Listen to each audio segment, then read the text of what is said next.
वंदे मातरम बहस में बॉलीवुड की एंट्री। गृह मंत्री अमित शाह के बयान से बहस तेज। शर्मिला कंगना के बयानों ने बढ़ाया विवाद।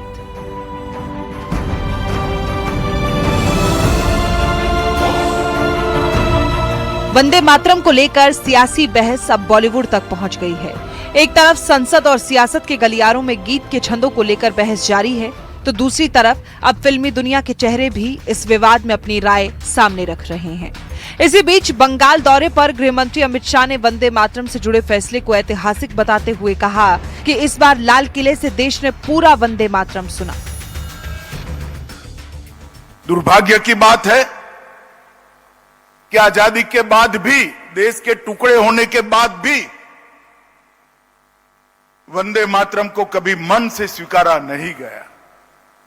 जन भावनाओं को देखते हुए संसद में उसका गान तो होता था, सब खड़े भी होते थे, मगर मेरे जैसे कई लोगों के हृदय में एक दुख का भाव भी होता था कि आजादी के बाद भी वंदे मातरम पूरा गा नहीं सकती।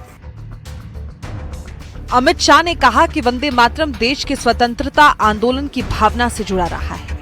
उन्होंने 80वें स्वतंत्रता दिवस समारोह का जिक्र करते हुए कहा कि लाल किले से पूरा वंदे मातरम गूंजा और आजादी के बाद पहली बार पूरा गान सुनने को मिला।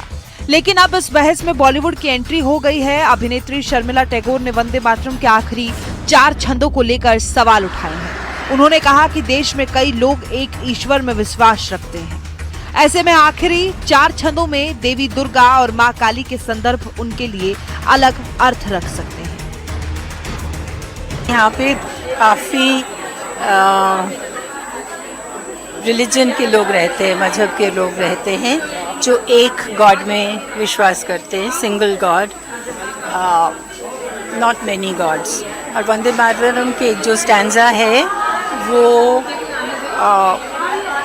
वंदना करते हैं मेनी गॉड्स। आप पढ़ेंगे उसको तो आपको पता चलेगा, उसमें all the gods are mentioned by name.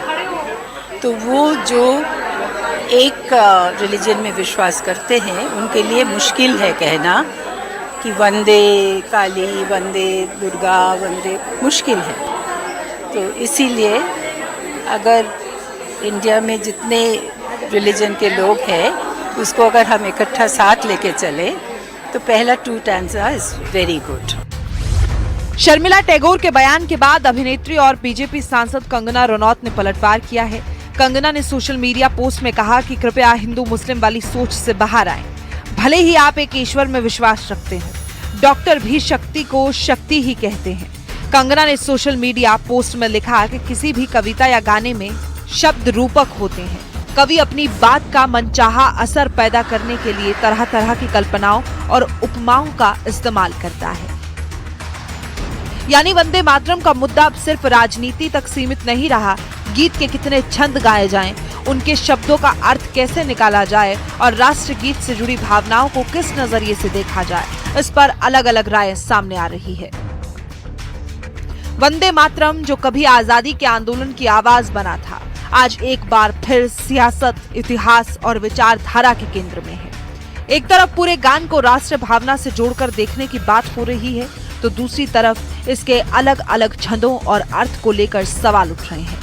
यानी बहस अभी खत्म नहीं हुई है और आने वाले दिनों में इस पर सियासी और सार्वजनिक प्रतिक्रिया और तेज होती दिख सकती है। Bureau report, news 18, Delhi NCR।